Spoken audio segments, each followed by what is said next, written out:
रासपास आदमी की दुआ। ज़बूर 26।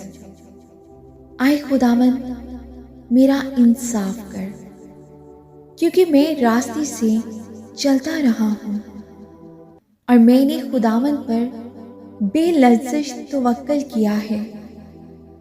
आए खुदावंद मुझे जांच और आज़मा, मेरे दिलो दिमाग को परख, क्योंकि तेरी शफ़क़त मेरी आंखों के सामने है और मैं तेरी सच्चाई की राह पर चलता रहा हूँ।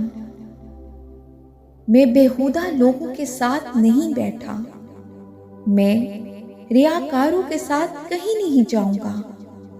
बदकिरदारों की जमात से मुझे नफरत है। मैं शरीरों के साथ नहीं बैठूंगा। मैं बेगुनाही में अपने हाथ धोऊंगा। और आए खुदावंद मैं तेरे मज़बा का तवाफ करूंगा, ताकि शुक्रगुजारी की आवाज़ बुलंद करूं। हालेलुया। और तेरे सब अजीब कामों को बयान करूं। आए खुदावंद मैं तेरी सुकूनत गाह और तेरे जलाल के कहमा को अजीज रखता हूँ। मेरी जान को गुनाहगारों के साथ और मेरी जिंदगी को खूनी आदमियों के साथ ना मिला, जिनके हाथों में शरारत है और जिनका दाना हाथ रिश्वतों से भरा है।